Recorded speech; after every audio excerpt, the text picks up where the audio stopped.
Deus abençoe a tua vida. Eis-me aqui novamente. E hoje para a gente conversar um pouco sobre o que é viver pelo Espírito. Gálatas capítulo 6 fala que se nós vivermos pelo Espírito, de maneira alguma a gente vai cumprir os desejos da carne. Inclusive, Paulo dá uma ordem: vivam pelo Espírito. Vivam pelo Espírito. Quando a gente vive por algo, por alguém, a gente coloca a nossa vida em torno daquele algo, em torno daquele alguém. A gente passa a basear as nossas escolhas, as nossas decisões no alvo da nossa conquista, naquilo que a gente deseja, seja agradar ou conquistar de fato, né? Eu costumo dizer que a gente é muito bom em fazer isso com coisas que a gente realmente deseja. Porque a gente às vezes fala que quer muito, mas a gente não age em prol daquilo. Ou seja, a gente não quer muito. Porque quando a gente realmente deseja algo, quando a gente realmente quer algo, a gente vai trabalhar em prol desse algo. Então, quando você quer, por exemplo, atingir um objetivo na academia. Eu quero perder gordura e ganhar massa muscular. Você vai pensar o que eu preciso fazer para adquirir o meu alvo, para conquistar isso. E aí você vai se encaixar dentro do que você quer, dentro daquilo que é necessário ser feito para conquistar o objetivo desejado. A gente não mede esforços.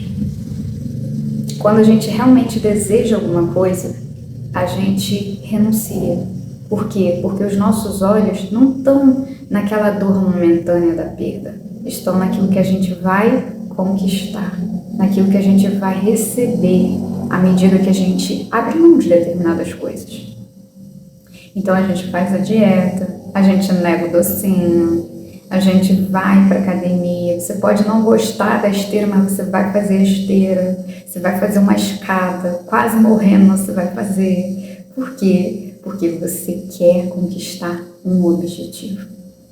Quando a gente passa a querer realmente conquistar a presença de Deus na nossa vida, a gente entende que existe um preço a ser pago. A gente precisa renunciar a determinadas coisas. Por quê? Porque Ele não permite que o santo e o profano se misturem. A presença não vai habitar onde está o santo e o profano. Então, quando a gente vai até Ele e pergunta: olha, eu quero um pouco mais de você. O que eu preciso? O que o Senhor quer de mim? O que o Senhor quer de mim? Ele vai trazer o seu coração. E tem coisas que a gente já conhece como praticamente disciplinas espirituais. Coisas que são necessárias, mas a questão é qual a sua intenção a fazer determinada coisa. Exemplo. No dia que eu entendi que o jejum, ele enfraquece a minha carne, e que na carne ninguém pode agradar o Senhor, eu passei a jejuar porque eu queria agradar o Senhor. Porque eu não queria mais andar na carne. Eu não queria andar num lugar onde eu estou entristecendo o Espírito Santo. Então eu passei a pedir a Ele propósitos de jejum e passei a perguntar pelo que eu preciso jejuar. E Ele sempre me aponta na palavra, fala o meu interior. Enquanto você ainda não tem uma sensibilidade muito grande para ouvir a voz dele, para discernir a voz dele, vai na palavra e vá sempre na palavra. Por quê? Porque o Espírito Santo nos revela a vontade dele ali. Ele nos revela Jesus na palavra. E às vezes eu pergunto o que eu preciso fazer. Um jejum na mente, um jejum pela sua mente. E aí quando eu vou na palavra, ele me mostra de forma pontual: ora pela sua visão, pede para eu abrir seus olhos, pede para eu tirar as camas dos seus olhos. Ele me mostra de forma pontual aquilo que eu preciso orar sobre, a vontade dele, aquilo que vai me deixar com uma percepção maior da verdade, daquilo que ele quer, aquilo que vai fazer eu enxergar mais a mim mesmo, para que eu possa me arrepender, renunciar, pedir perdão, porque como que eu vou me arrepender daquilo que eu não tenho consciência, não é verdade? Então, quando a gente trabalha com o Espírito Santo para viver pelo Espírito, para viver em prol dele, para viver pela vontade dele, para cumprir aquilo que Ele deseja. Quando a gente para de dizer para Ele, ó Senhor, vou fazer isso para Tu me dar isso, e começa a falar, Senhor, esse aqui é meu problema. O que o Senhor me mostra? O que eu posso fazer por isso?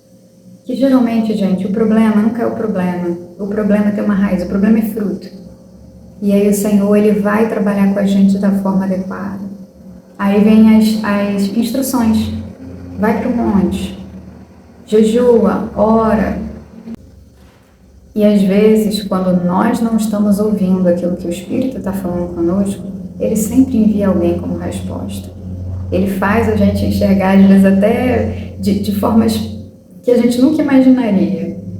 Mas vem, a resposta vem, porque o que pede, recebe, o que busca, encontra. Então, quando a gente vai até Ele, com a intenção de estar cada vez mais próximo a Ele, a cumprir a vontade dEle. Eu lembro que uma vez eu fui submetida a uma pressão muito grande e a ira, ela começou a brotar de dentro de mim de uma forma como eu nunca tinha visto antes.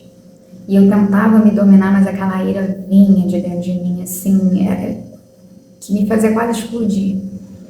E eu comecei a orar, perguntar, Senhor, por que isso? E eu comecei a me sentir fraca espiritualmente. Eu, Senhor, por que eu tô assim? Porque a gente culpa logo o diabo, né? A gente quer que ele fale assim, não, é um demônio, minha filha, repreende e vai ficar tudo bem. Aí ele, não, Gálatas 5, isso é uma obra da sua carne. E aí o que você faz com a obra da carne? Você humilha diante de Deus. E eu me apresentei em jejum e com uma oração sincera. Eu lembro aquela noite que eu chorei tanto, porque eu falei para Ele que eu não queria entristecer Ele. E que eu não tinha condição em mim mesma de arrancar aquilo de mim. Mas que eu sabia que Ele era poderoso para fazer.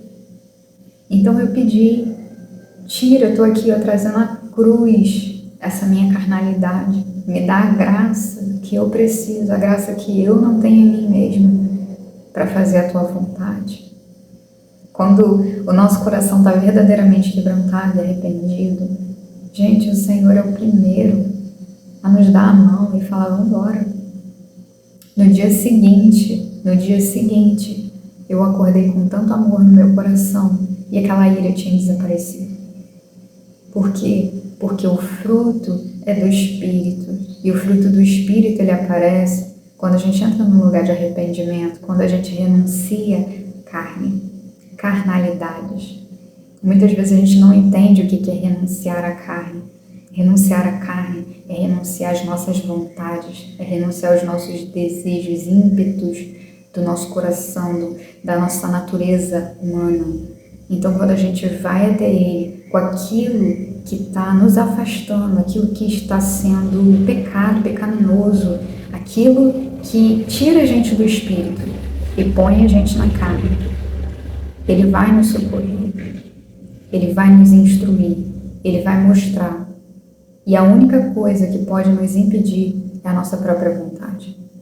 Então, uma coisa que eu aprendi também é que a gente só não se liberta daquilo que a gente ainda quer.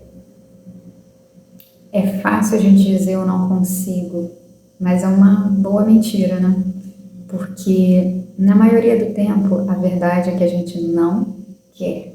A gente não quer renunciar, a gente não quer abrir mão. A gente não quer deixar a nossa vontade no altar. Então, quando a gente reconhece que a gente realmente não quer, também não adianta a gente chegar para Deus e falar, eu quero. A gente precisa dizer, Senhor, eu não quero, mas eu estou disposto. Porque no dia que a gente passa a amar mais Ele do que a nós mesmos, do que a nossa vontade, a gente entrega. E se você ainda não chegou nesse lugar, peça a Ele graça. Senhor, eu não quero deixar a minha vontade e eu ainda não te considero a ponto disso. Às vezes é duro a gente falar a verdade, só que a verdade, ela nos aproxima. Se revela para mim, Senhor. Revela no meu interior, para que eu possa verdadeiramente entregar isso ao Senhor. Para que eu possa abrir mão do que eu quero. E às vezes a gente também não se dá conta disso, que a gente diz tanto que ama o Senhor, mas a verdade é que a gente ama mais a nós mesmos. E enquanto a gente for o nosso primeiro amor, Ele nunca vai estar em primeiro lugar na nossa vida. Ele nunca vai nos governar. E ele faz convites, ele bate a porta, ele não chuta. A gente é que precisa render a nossa vontade. Eu lembro que uma vez eu tomei uma consciência que eu fazia coisas boas para Deus, só que não era a vontade de Deus, era minha. E no dia que ele me mostrou o meu orgulho ali, nossa, eu me prostrei diante dele em jejum. O jejum é uma ferramenta fantástica. Eu vou fazer um vídeo falando sobre jejum. Porque o jejum, ele humilha o homem, ele humilha o nosso coração, ele humilha a nossa carnalidade. Ele nos coloca diante de Deus como a gente reconhecendo a nós mesmos. Quando a intenção está alinhada a isso. Jejum não é ficar sem comer. Jejum é uma atitude que a gente toma para com Deus de dizer assim, eu não tenho condição, mas eu estou pondo a minha fé e a minha esperança no Senhor. Então, quando a gente faz isso, a gente quebra cadeias, quebra fortalezas, quebra tantas coisas que a gente jamais conseguiria sem Ele, sem apresentar diante do Senhor um propósito de jejum e oração. E quando a gente traz aquela nossa carnalidade em jejum no Senhor, a gente está dizendo assim para Ele, olha, eu reconheço que isso está em mim, que eu não tenho condição em mim mesmo de me libertar disso aqui sozinho. Eu não tenho condição de arrancar o orgulho de mim, mas eu posso te entregar a Ele. E eu quero te entregar a Ele, porque eu quero fazer a sua vontade, eu quero trocar a minha pela sua, eu quero sujeitar a minha vontade à sua vontade. Aí já era. Porque Ele vem, Ele liberta, Ele cura, Ele transforma. A palavra de ordem seja sempre muito sincero com o Senhor. Fale a verdade, procure a verdade. Pergunte ao Espírito Santo se você está falando a verdade ou se você está contando uma historinha para você mesmo. Porque Ele vai trazer a verdade. É no conhecimento da verdade que a gente é liberto. Não é uma palavra voando que liberta a gente. É quando ela entra dentro da gente. É quando se torna parte, quando a gente gera consciência. É aí que acontece a verdadeira libertação. Então, que em nome de Jesus você consiga, em Deus, olhar, conversar com o Espírito Santo, pensar dentro daquilo que você já sabe sobre Ele, mas apresentar sempre diante dele e perguntar, é isso aqui que você quer?